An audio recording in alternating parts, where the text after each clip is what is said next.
You are now tuned in to the GNWY podcast.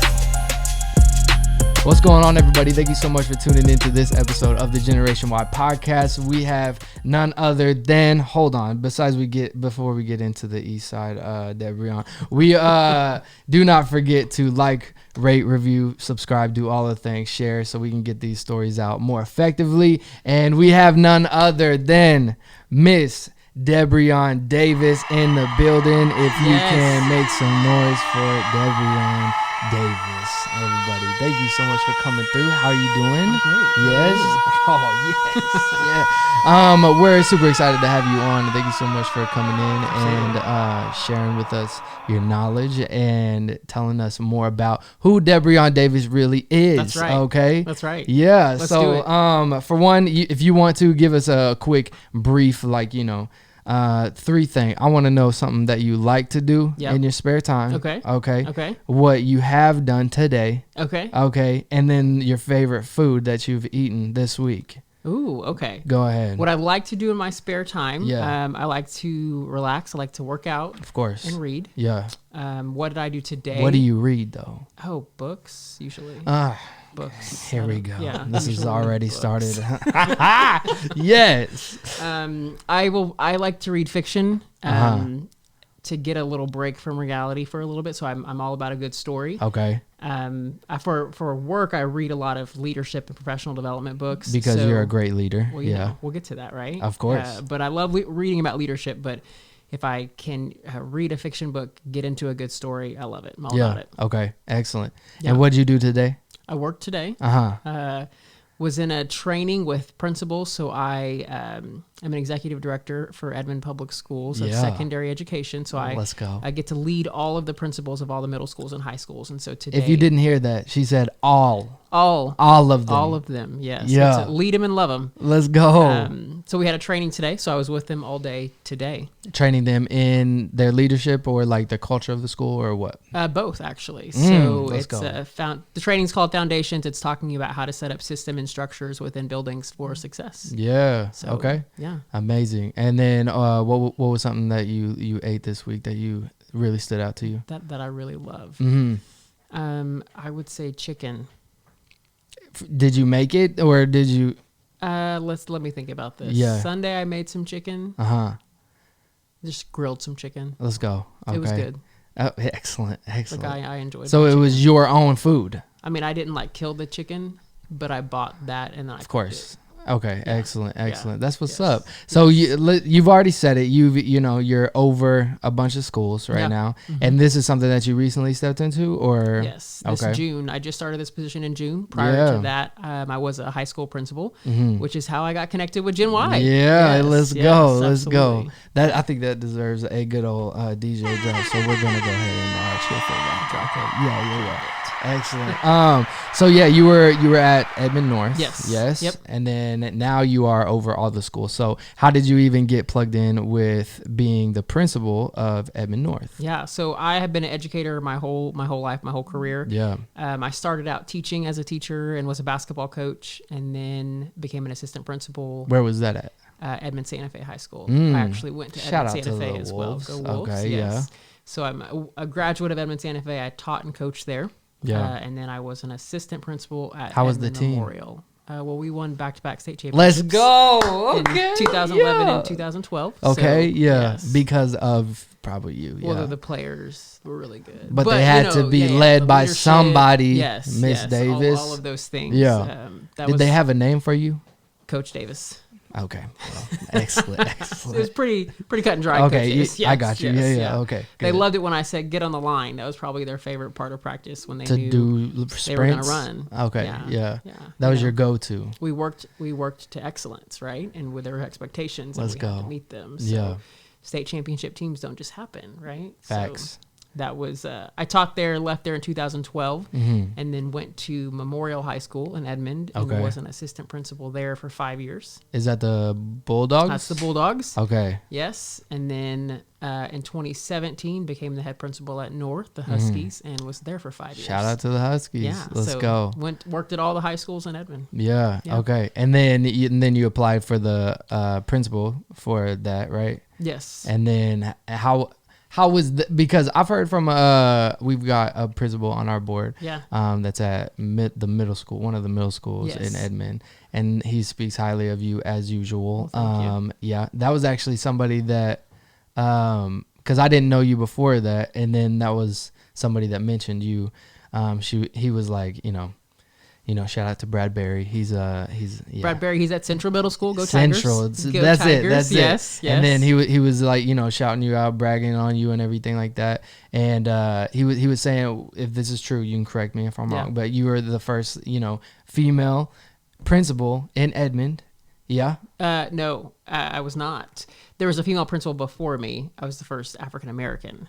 Even better. Yes, Let's yes, go. yes, Yeah. And so what was that whole thing like culturally and like going into Edmond North and everything like that? Yes. I mean, it was a challenge at first, to be honest, walking into a place where the school is not as diverse as far as ethnicity goes as the other schools in Edmond.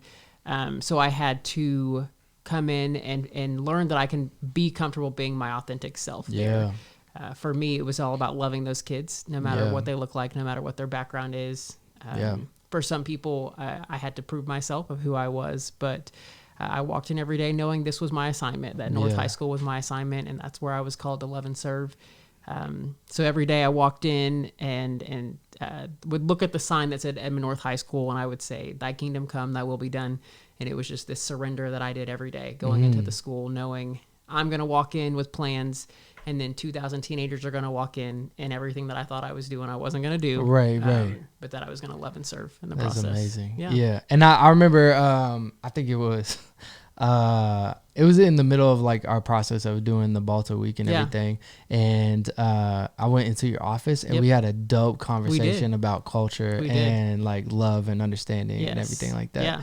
And that's how I knew we were in the right spot. We're in the right, This is it. This is home. Yeah. So I felt very comfortable, after that conversation, because at the beginning we were, it felt like we were up against, a bigger thing than what it was, and and so, but you made it feel like home, so it was dope. So. Yeah, so you're always home. You're always welcome. Thank you. So anyway, going into that, about you and everything, going from that transition now over being over all the schools. Okay. Yes. So what is that like? Not just the feeling, but what is that pressure? Is there any pressure on it? Like, how is that transition from principal to now over all the schools? Yeah, that's great. You go from being over as a principal, you're worried about your one school, right? Like these are my kids, these are my teachers, this is my community. I'm worried about this one school. Right. Now I'm over 11, and so it's just such a more global picture, right? And outlook on the community as well. I oversee secondary, so the middle schools and high schools, but even the partnership with my counterpart who's over the elementary schools, and just as a whole serving the entire district. I don't know that I would say it's pressure that I feel. It's like rejuvenating every day to be able to lead these principals. To be available for them, to be a sounding board, to be a safe space, to challenge them, to give them leadership nuggets or things to think about or ways to grow, so that we can continue serving our next generation of kids. Like I loved being a building principal. I'm made for what I'm doing right now for leadership and leadership development. That's really what I get to do every day. It's an honor. Has your passion changed, like from, because like obviously being in the beginning of being a high school coach and then moving into principal, all that kind of stuff. Like your passion is really geared toward the students, right? Yeah. And then moving up and up and up is more now starting to evolve toward now you want to be able to protect what the students' experience is, right? So now you're like cultivating cultures within, Absolutely. the school. So now you're having to, address A lot of different teachers, things. admin, all that kind of stuff. And so, do you see like, I don't know whether it's, people stuck in their ways type thing. Like how is the receptiveness from the admin and all that? Yeah. So the first thing you mentioned was me going from coaching into this. Right. And I think what I've realized is I'm still coaching. I'm just coaching different people in a different way. Yeah. And so when you think of the dynamics of a team, right, you've got a team captain, you've got the seniority, you've got the younger kids on the team. Yeah. There's a practice plan, there's an expectation, there's all of these things, and that directly correlates to what we're doing, not only in the school building but in life, right? Right. We've got to have a plan, we've got to meet our expectations, we've got to have deadlines. So what I do now essentially is still coaching, and for me though, the important thing to do to get to help inflict change is to get to know people's hearts. And in order to do that, you have to be a safe place. And so for me, my goal is to be a safe place to land and to know that you can come to me, we can have honest conversation, we can have hard conversation, you're going to get real feedback, but you know that it's out of love and not out of fear. And so I would say I'm still Coach Davis, just in a different way. That's fire. That's fire. I think that even because like with Generation Y, we go into so many schools too, and you really see like the environments that students walk into, and you see the tension sometimes too, like, whether, cause we get asked to go into so many different schools, and you see, cause like, I won't say the school district that we were in, but, we walked in and there was just like, you felt the tension between the students and the administration, right? And then the people that had us out, right? They were obviously vouching for the students, going hard and all that, and their goal was to, get students more, comfortable with faculty and all that kind of stuff. Absolutely. But the administration was not really feeling that, or they weren't ready for what was about to happen afterward. So like whenever we go in, change the culture, get them hyped up, feeling hope, purposeful, all that kind of stuff, they all flooded the offices. Okay, Debreon and Debreon. that country. Oh, weird. That's nice. Thanks. That was nice. Don't hype that up. Okay. But then they weren't ready for that. And then they turned the students back to the classrooms. So it was like this whole cycle is going to continue if the administration doesn't change the way that they create that safe space for students, right? And so I'm hoping that there's a lot more people like you that, go in and start changing cultures and communities within the schools, because that's really what it is. Absolutely. These students need a consistent, safe space because they're going there every day. They are. You know what I'm saying? And so, anyway, so that was a little thing for that. So, what's the main thing that you try to strive to change the culture within the administration? So for the people that I lead every day, a lot of what we're working on right now is just them learning themselves. And in learning yourself, you learn how you interact with others. And so in order for me to pour out, I have to fill. But in order for me to fill, I have to know what fills me, right? And so for me, it's working with them individually to get to know them on a personal level, know what they're going through, what makes them frustrated, what makes them tick, what makes them excited. Right. And in that, find the vision for their school. And so how do you lead out of that, right? Now to lead out of their passions. And also to challenge them. And in getting to know someone, you can see blind spots, you can see areas that need to grow, and to be that support for them, to provide resources, conversations, just a listening ear for them, with our kids in the next generation always in mind. And so we, when I was a principal, I would often say, like, we've already gone to high school. And the reality is, like, the two of us already went to high school. I'm curating an experience for those to come, right? For those kids that are walking in my door every day. And as the building leader, it's my responsibility to curate that experience, that they feel safe, that they feel like they belong, that they can bring their whole selves to school and be accepted, there. And so with our building leaders, that's a ton of the conversation that we have is like, how do we make sure that all of our kids are served and seen? And as the leader, what's your level of responsibility in that? Yeah, definitely. I think because like I think you hit on something too whenever I was in your office. You mentioned too, like for I think you mentioned that y'all do your groups of faculty meetings and everything like that, whether it was daily or weekly or whatever. I can't remember. So sorry. Definitely not. Definitely not. We don't have daily faculty meetings. That is not a thing. That would be wild and probably a lot. Yes. But like you were saying that just to hear out. Because, like, honestly, like, we go through school and we become just grown children. You know what I'm saying? Yeah, and we still are dealing with, It's the exact same behavior. It's just like bigger humans.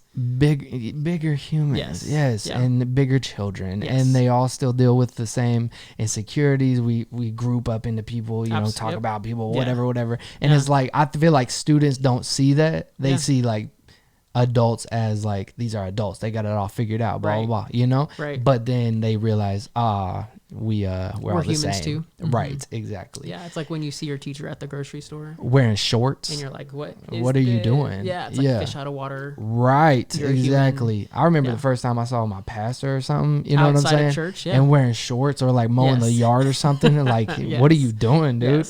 And so but being able to create that, like, bringing it to reality for students, but then also realizing the more important side for adults. Because like I feel like we lose that passion, we lose that once we get in adulthood. And so I would say, like, even asking you, because like we partnered as well really closely with your previous yes oh my goodness, Jackie, she was the teacher of the year. Yes. And she's amazing, right? Yes, she is. And she talks about, trying to impart, passion more. And so, with teachers that like lose that thrive and all that kind of stuff, how would you take somebody that's like that, and instill some more, passion and drive into them? Yeah, I think when you ask that, I think about personal one-on-one conversation, and you can tell how someone feels about something with how their body responds to the topic. And so if I have a one-on-one conversation with a teacher and I ask them what makes them tick, what makes them smile, what brings them joy, what is their passion, you'll be able to read if that's really it, because there will be a physiological response to it. Find their passion and then plug them into doing that in your school.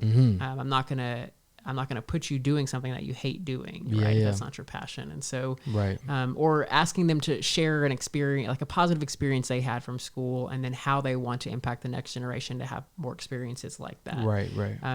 It comes through relationship. Change moves at the speed of relationship. That's something that we hear. And so I'm not going to go in and tell someone this is how you should do it. I'm going to ask you to tell me your story, and from your story, I'm going to learn what it is that you're passionate about and how you can then impact others. Yeah, definitely. That's huge.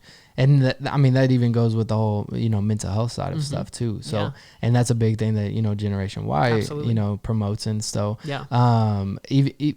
man, see, now I'm going all over. But like, even with the, mental health side of things, like what do you think that could also be implemented for faculty, like on the mental health side of things? To make sure that we're helping our faculty. I think the conversations, what we're doing right now, what happened when you came into Edmond North High School, right? And opened up the door to say it's okay for us to talk about this. We've all heard the conversation for years has been that we're afraid to talk about mental health. But we know that if your arm was broken, I'm not going to tell you not to go to the doctor, or I'm not going to shame you for doing that. And so we have to get to that place as well with mental health needs, with access, with resources, with availability, and with having the conversation. We can't be afraid to have that conversation. Why do you think people are so afraid of it? I think there's a shame that can be associated with it, because it's not always something that you can physically see, and it's also not something that people understand. So people don't think that it's real? Yeah. in a sense. Yeah. Mhm. And I also think it can be On the outside, something, yeah. that's generationally taught as well. We yes. don't talk about this, or things that happen in this house stay in this house, or Mm-hmm. we don't talk about what happens here, or you're fine, get up. I mean, Mm-hmm. from birth, we tell kids, you're fine, stop crying, right? Like we condition ourselves from childhood that the emotion that you feel isn't actually real. And so Yeah. you just need to move on Yeah. because we're going to get over it. And Yeah. so there's a ton more behind that conversation, but I think we have to start looking at the ways we talk to each other, the what conversation we allow and what conversation we try to silence because we're uncomfortable. Yeah. And within that, if I'm feeling discomfort within me because you're sharing something about your mental health experience, that's my work that I've got to do. Yep. Of what's going on within me that's about your story that's resonating with me that I don't want to acknowledge. That's not on you, that's on me. Yeah. Yes. Yes. Yeah. That's real. I mean, I think that was a big eye opener, even for us, whenever we had the whole, Balto experience. Yeah. Okay. So, even going into that and knowing, like, whenever we started Generation Y, like, we started it out of a need because Oklahoma was so huge in the teen rates of mental health. Right. And then over the past 5 years, like, the whole conversation of mental health became so much deeper and, absolutely. more exposed and everything. And so whenever we kind of, interrupted that culture in a way, it's like it opened up a lot of conversation with so many students and teachers. And we're like, man, like, is this just not something that we talk about? Yeah. You know what I'm saying? It's not the reality. I mean, think about, I would say for us culturally, to think about the depth of the conversations that we actually have. We pass people by on the street every day and it's, hey, how are you? We don't actually want to know how you are. And if you actually told me, I probably wouldn't know how to respond because my expectation is for you to say, I'm good, you, and we move on. Right. And so we don't really create these spaces for us to dive into safe spaces, meaningful, exactly, safe spaces for deep, meaningful conversation. Yeah. Not about others. That's surface. That's not deep. But about how are you? How is your soul? What are you struggling with right now? And for me to listen to understand, not to listen to respond. Right? I'm just going to sit and listen and give you that space. We don't know how to do that. Again, because from birth, we're told you're okay. Stop crying. Right. I as a child, I'm not going to allow you to express how that has actually made you feel. And so in the school system, like I can speak to what we're doing in our elementary schools with a thing called conscious discipline and feeling buddies, and our kids learning how to identify, like, I need to go to my safe space, for them to identify through these feeling buddies, like the emotion that they're feeling, that there's a response happening in them, and they need a safe space to go and to process and to just breathe. Yeah. And we don't teach that, or telling kids and adults, you're allowed to do that. Right. You're allowed to take that breath, to take that pause. Yeah. Yeah. That's so real. And that's the biggest thing that got me whenever I was in your office. I felt like I was in trouble when I was in your office. But, like, you know what I'm saying? The principal's office is a safe space. No, didn't feel like that, No, I'm playing. But, like, that going, well, it didn't feel like that when I was in school. Right. But, like, in that conversation, man, it was legit. When I say, like, a safe space, like, it got, whenever we were having that conversation, I got emotional because I was like, I felt like we were being heard as Generation Y, because, like, being a young nonprofit and being a young organization, and all of the people on our team are 30 and younger. Yeah. And, for one, we were up against, like, some big nonprofits. I'm like, bruh, this is not going to happen. Yeah. You know what I'm saying? Like, Yeah. And so, and whenever we were having that conversation, I was like, okay, we're being heard because of the need of what is actually going on. Yeah. And because we've been the voice for the students for the longest time. Yeah. But nobody's given us a voice. Right. Right. And and it was a hard conversation that we had as well. Plus, you also kicked game for us, and it was like you need to get your stuff together, or no, but it was good. But like the previous one, that's what I'm saying. Like the understanding part of just humans in general. That's where I connected and landed with you. Absolutely. And then I was like, this person is just dope all around, you know? And so, but that comes with, you know, your experiences too, right? Mm-hmm. Absolutely. So your experiences in life led you to being able to be a well-rounded, you know what I'm saying, human being. Yes. But most people don't go through that. Right. You know what I'm saying? Right. Or they just want to blow it off and overlook, you know, the things that they've gone through and just humans in general. Mm-hmm. And I think that's something that really tugs at my heart, is that why do people not take time to understand one another? You know, and that causes our division just from the jump. Is that I don't want to take that time. Whether it's pride, whether it's like I think I'm better than you, or privilege, or whatever it is. It's like it's just that pride at the end of the day. You don't want to take your time. You think your time is a lot more precious than somebody else's life, you know? And just like you were saying, it's like we only care about the, hey, how you doing? I'm all right. You know what I'm saying? But we don't want to hear that I'm all right. It's probably not all right. There's always more to that. Exactly. I love what you're saying, like trying to find somebody's passion. You know what I'm saying? Where did that come from? Did you just come, like, through life you're like, this is how I can probably figure out what somebody's going through? Or I would say it came from really my parents and the way that we were raised, just my family in general. So my mom's parents live here in Oklahoma. My grandparents both have passed now, but my grandma was a musician. She was a teacher in Oklahoma City. My grandpa passed when I was 12. So you got legends of teachers. Yes, yeah. Family. Generational teachers in our family. Wow, okay. But we were raised to give back, and that's what we did. My grandmother had a choir, so Friday nights we were at choir rehearsal. Saturday mornings we were. Were you in the choir? I was in the choir. Let's go. Yes, I didn't know you sang. I come from a musical family, so we were in the choir. We had to learn how to play the piano and another instrument. So I played the piano and the organ, and then I played the clarinet as well. So that was like a family requirement. Wow. We had to do these things. Wow. Okay. But I saw that passion in my grandma, and I saw passion in my parents. My parents moved us to Edmond for the school system in 1988 when I was 2. And so we moved to an Edmond that was not as diverse as it is right now, but my family made that sacrifice for us, knowing that they wanted us in this school system. And as we grew up, they cultivated our passions. And so I'm one of 3 siblings. I'm a middle child. My older sister, she was in musical productions, like put on musicals, did shows. My younger brother was a professional musician. He's now a dentist. And so they allowed us to experiment and find what we loved, and then totally poured into our passion. That's awesome. And from that, like for me, I go to an office every day. I say I go to work. But I'm going to do what I love, which is leadership. And so out of that, joy naturally flows.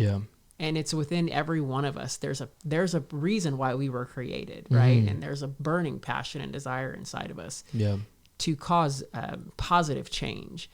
Are we taking the time to get to know ourselves, to figure out what that is? And sometimes our greatest gift that we have from the world comes out of a pain that we experienced. And do we allow ourselves the time to acknowledge that, and then move forward and tell our story? That's amazing. That's real.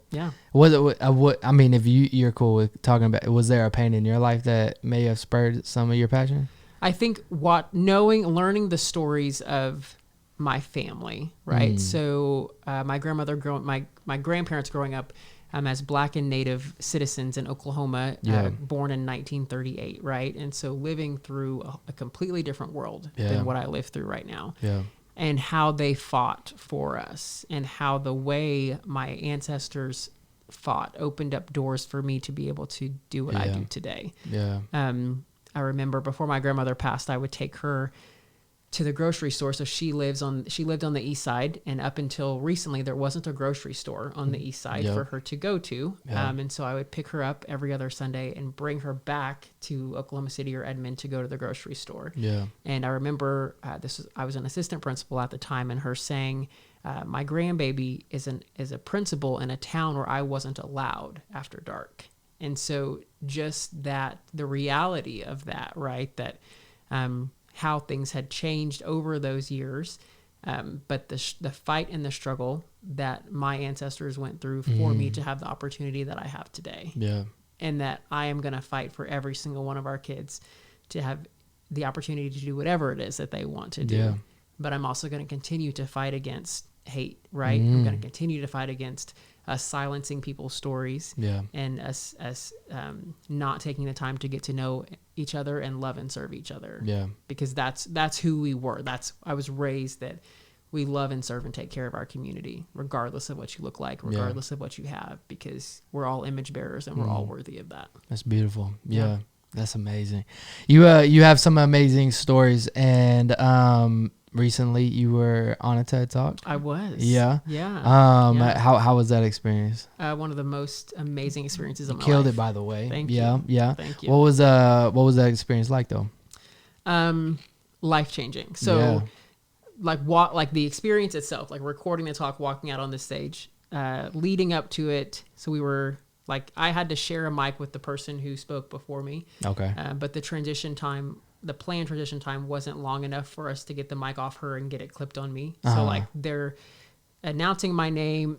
I still don't have a mic on. And then I'm wearing a dress, right? They go to zip up the mic. They zip my hair up in the dress. And so it's just like mass chaos, like right before I go on stage. But I'm like super chill the whole time. Yeah. And then they do the intro again. The intro music starts playing, and it is like I turned. Did you into get to pick your song? No, but it was lit. Whatever it was, they played like it was fire. Yeah. As soon as the music starts playing, it's like a different version of myself, and I stood up straight. Which, if you watch the talk, that'll mean something. Yeah. And walked out on that stage, and I was like, I killed it. Like, it was just, I really enjoy public speaking. Yeah. And so it was just a really fun opportunity and experience, and it's been really cool. It's out amazing. On YouTube. You should check it out. Yeah, definitely. Yeah. And for everybody that has not seen it or that may go see it later, what was your biggest point from the TED Talk that you are able to like snip it down into like a small version? So if a big takeaway will be to stand up straight. And so the talk is about decision making and one simple trick to help you make hard decisions. So it really talks about the science behind what happens when we stand up straight and in our moving ourselves out of our brainstem into our prefrontal lobes where we can actually make decisions. But it's about taking that pause. It's about taking that needed breath to take a breath, inhale, stand up straight, to then balance emotion with reason to be able to make decisions. That's good. Yeah. And that's ironic that you had that fumble before. Yeah. You were about to walk out. Oh, yeah. That's crazy. It was like a mess. And then as soon as that music hit, it was like, boom. Did you bring that like in that instance into your talk? Where you're like, oh, no. Before I got out here. No. As soon as I walked on, it was like, let's go. That's fire. That's fire. So standing up straight in general, scientifically, go ahead. And so you're saying the frontal lobe like changes whenever you stand up straight? So explain that. So the physiological talk behind it is we're talking about if something happens and in your life and you're operating out of your brain stem. So we talk about fight, flight, or freeze. That's if you're in that state, you're operating out of your brain stem to help get you into your prefrontal lobe, which is where you're doing executive functioning. I'm talking about. Is that where all your decision making comes from? Right? Some. Okay. It's where but it's where you're able to make the most sound decisions. I keep your reason that you're talking about. Yeah. Your brain stem's here and your prefrontal lobe. Right. And you'll hear people say like, kids do not have a fully formed prefrontal lobe. And so when you say, oh, they're just kids making these decisions, they truly like aren't fully formed until you're like in your 20s, early 20s. Right. So talking about taking the time you need to take a breath. I also talk about the diaphragm and breathing from your diaphragm, how when you breathe from your diaphragm, you naturally stand up straight. And it then helps you move out of your brainstem into your prefrontal lobes. And there's more behind that as far as just like giving yourself the time to pause when you're in moments of making decisions, when you can, right? Sometimes those fight, flight, or freeze moments are like traumatic situations where there's not an option, right, to take that, to pause. Right. But just in your everyday life, when you're making decisions, when you're going about your life, allowing yourself the moment to pause, to take a deep breath, so that you can then think and balance that emotion with reason before you move forward and you make decisions. That's huge. Yeah. That's amazing. I think that's beautiful, to even an imagery of, balance in general. Like a lot of us, we have so many things going on in our life that we're not able to balance everything going on. Yeah. And if you're able to balance the front and the back of your brain, then you're aligned. I bet like that would, that's fire. I like that. Okay. That's like that. Yeah. What made you, what helps, what was something that was like, this is what I'm going to talk about? You know what I'm saying? Yeah. So we, this summer went through training and all of that to help prepare for the talk. Okay. And I knew the tagline was stand up straight. Because it's what my grandma used to say to us. And so that's explained in the talk as well. As that came from when we were in her choir. She would tell us to sing from our diaphragm and to stand up straight. And I explained I didn't really know what that meant until later on in life, of like, oh, your diaphragm is in your stomach and it helps you sing. And in it, I tell a story of after my grandma passed, something had happened at work where I wanted to have a conversation with my grandma. And so I called my mom. And the first thing that my mom said to me was, baby, stand up straight. And I did. And in this moment, I was emotional, but I took the time to stop and to stand up straight and to take a deep breath. And it just was this needed reset for me to then stand there holding the phone, tears in my eyes. But I've taken this breath, I'm allowing myself to reset, and I can then balance my emotion that I'm feeling with logic and reason of what was actually happening in the situation, so that I could then move forward. And I had told, in speaking before, I'd used that tagline of stand up straight and having people practice breathing and just taking that necessary pause. So I knew it would frame around that. Yeah. That's beautiful. And then the rest just kind of fell into place. And that's huge too. I feel like the smallest things, just of breathing correctly. Yeah. Taking the time people don't understand that. And then like we wonder why we deal so much with anxiety or stress or not being able to manage our own emotions and everything. But we haven't even got the basic necessity down of knowing how to get our full breath in. And I would say allowing ourselves to. We are so busy. Fast-paced, we are so fast. Yeah. Of just allowing ourselves that time to pause. Yeah. You have permission to. Yeah. Yeah. That's fire. Yeah. That's dope. And you tell these people, like whenever you're doing administration leadership, you tell them to stand up straight. Yeah. That's fire. Absolutely. Stand up straight. Encouraging them to take the pause. Yeah. You got to take care of you. Right. Again, like we can't pour from the empty bucket. And so whatever that pause is that fills you is going to be different than the pause that fills me. Yeah. And that's okay. Yeah. But I've got to take the time to acknowledge what those things are. What's a really impactful story that you've had with a student that you've, over your years of being in education and everything? Yeah. That was like a really pivotal, like, man, I'm doing what my passion is, you know? And there was kind of like a life-changing. I think about there's so many. I think when I think about the kids, it just makes me smile. Yeah. When I was teaching, I did student council. I was over student council. Shout out student council. Love it. Yes. Love it. It was long nights and days, but totally worth it. Right. And there was a student. His name is Paul.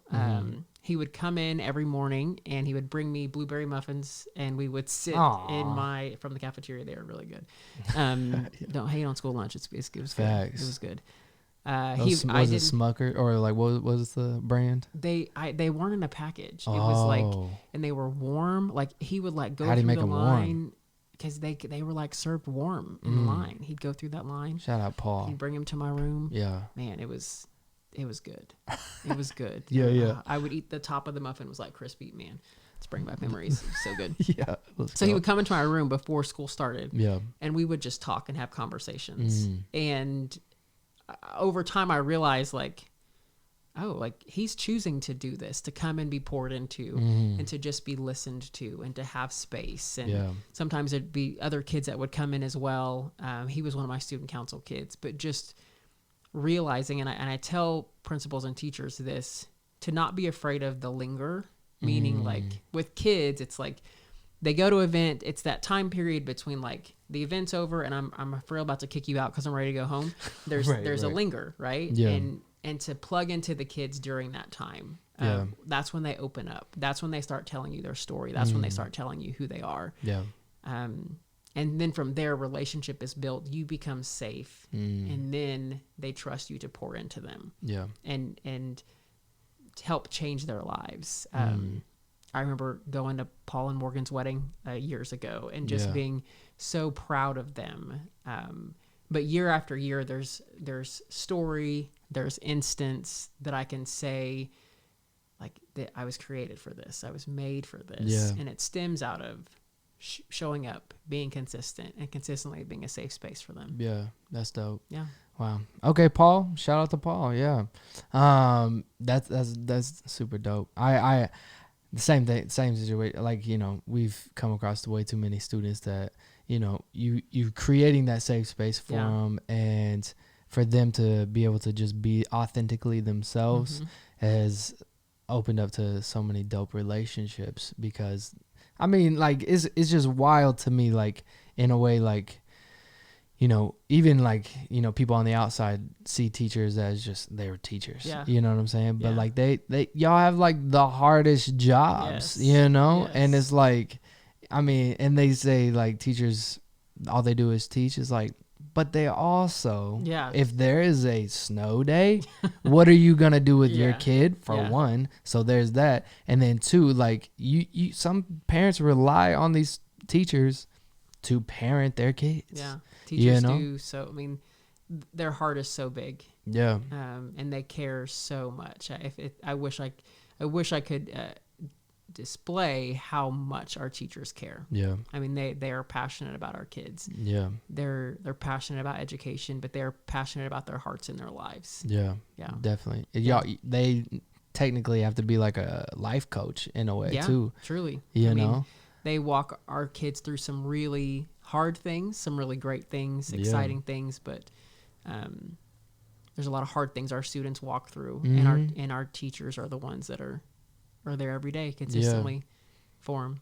It's wild to me. I mean, and they have how many students a day? It depends. You know what I'm probably saying? got 100, 150 kids a day. It's wild that they care for. And that's not even like, I mean, ratio wise, one teacher per 100 that's not even like the best possible ratio, you know? It's like, but they're doing it and they're killing it. They make it work. Right. And so like, I love everything that, you know, you are and what you do and everything. So we appreciate you. Absolutely. Yeah. And like, so all that to say too, you know, we've got a GNWY fundraiser coming up. Yes. Okay. Yes. And it's cool, you know, it's dope. It's pretty all right. It's gonna be cool. Lit and everything. And you're actually gonna be somebody that we award. Yes. Yeah. Let's go. Yeah. Yeah. That's awesome. Because we've seen, you know, what you've done and just how you are moving through the community. Yeah. And especially the community that you're in is just fire, you know, and you're making amazing impact. Well, thank you. And you're also on the board for SALT. For SALT, yes, absolutely. So then shout out to SALT. Yes. And that's an amazing organization. It is. And if you're over that makes you obviously amazing. So it takes amazing people to create an amazing organization. Absolutely.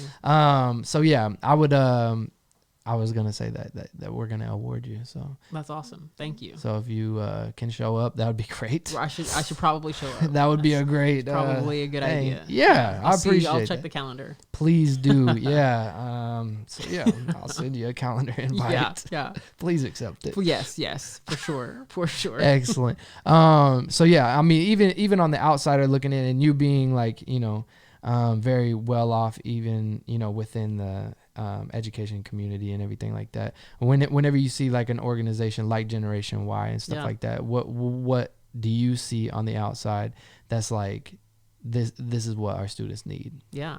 I remember the first time you guys walked into the school, into North, I was actually out in the parking lot doing something.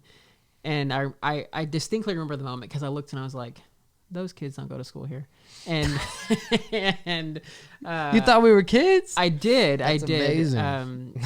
I mean, yeah, I did. That's what's I up. did. And you have this radar, like, like that's not one of my kids. That's somebody else. Like, I don't know who that is. Yes. And I genuinely was like, who just walked into the building? Because you all walked in as a big group. Like, what is happening here?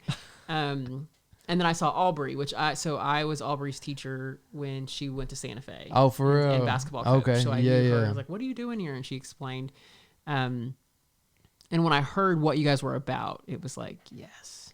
Like, this is what we need. We need to have this conversation. And so when I met you and all the rest of the crew, it was just light that I felt, right? And joy and a genuine passion that I felt. And then we, like you mentioned, we had that conversation in my office of just really getting to know your heart.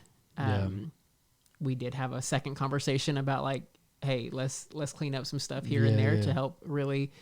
My heart for you in that was to help grow you guys, knowing like this can be big. Let's take care of some of these steps to get you there. Right. So from the get go, it was like I knew this is something special, and this is a conversation that needs to be had. And knowing you're gonna face some pushback, and you're gonna face people that aren't ready to have that conversation, but we have to be able to talk about mental health. For the sake of our kids, for the sake of our future, for the sake of ourselves, we have to be able to have these conversations. So I applaud you guys for doing the hard work and taking on, loving our kids, showing up for our kids, fighting for their lives. And in that, giving the adults permission to do the same thing for themselves. Yeah, that's fire. Yeah. Well, thank you so much. Absolutely. That means a lot. Yeah. We'll probably clip that up and put that on the screen for the fundraiser too. Yeah, so absolutely. Yes. But for real, it was a life-changing experience. Being there every day for one, and then and just being face to face with students that always felt like they needed a voice, and being there every day, there was like, I mean, we had that table that was set up with the the merch and everything, and there was always every lunch room, or they would probably skip class, but we're not going to talk about that anyway. But they would class, right? But they would always come to the table, and there would just be like literally a mass of groups of the same students would always come in and always say like, I love what you're doing, and I can connect with y'all. Absolutely. You know what I'm saying? Absolutely. And so I think that is very important because some students, they, for one, either don't feel safe at home, you know what I'm saying, or just have that weird, I don't know if I can talk to my teacher or counselor or whatever. Right. But for somebody to be able to break that third wall of comfortability, I just thought it was amazing, and we made some really great connections with students and teachers, and a couple police officers too. They made us nervous at this. No, I'm playing. But they came up and they were saying, how much of a struggle they've seen, that these students are dealing with, and even parents that that they've seen outside of that, they're dealing with things.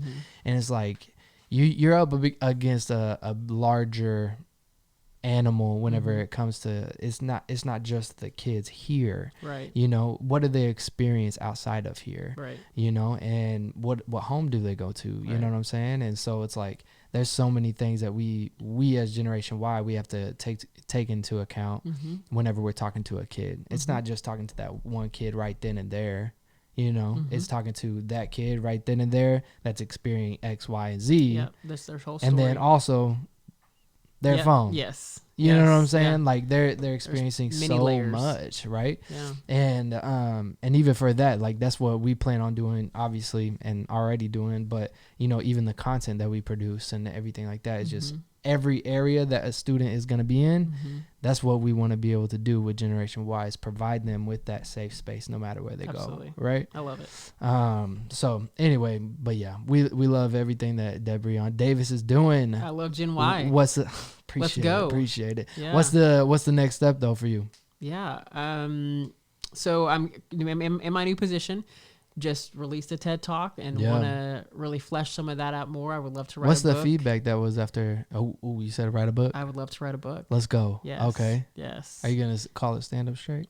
Yeah, probably. For real? Yeah. Let's go. Yeah. Okay. Yeah. Yeah. That's fire. Yeah, I want to write a book. I do public speaking. That is my passion. Yeah. So just continue with leadership development and see where it goes. You would be fire as being more motivational speaking. Well, thank You you. should. Do Thank it. you. That's the plan. Okay. Let's make it happen. Well, you're already doing that, so yes, that's dope. Okay, cool. Well, where's okay? We usually ask the guests if you can, be able to look into the camera. If you have one thing that you live on, you got a quote, you got a thing that you live by, or whatever, you tell yourself every morning. Yeah. What is that one thing that you want to inspire somebody with? Whether it's a young entrepreneur, a student, older person that's kind of stuck in their ways, whatever you want to do, you know, look into this camera and you can tell them that one statement, and then tell them where people can follow you at. Okay. And then we'll wrap it up from there. Cool. Yeah. All right. So if there was one thing that I could tell everybody who's watching and listening today, it would be to take the time to do the work, to embrace who you are and who you were created to be. I think so many times in life we think it's important to compare ourselves to other people, but in that we lose sight of who we are and who we were actually created to be. And so my challenge to you is I invite you to stand up straight, to take that deep breath, and to do the work, to know who you are, why you were created, and then go do the thing. I would love to follow you along in that journey. You can follow me on Instagram at Debreon, Debreon is my Instagram handle. You can also search Debreon Davis on YouTube and watch my TED Talk. I would love to connect and be a part of your journey. That's amazing. Yes. Well, thank you so much, Debreon Davis. I appreciate you. Absolutely. Thank you for coming through. And don't forget to follow her on anything and everything. Debreon Davis. Yes. So thank you so much for coming through. And we'll see you next time.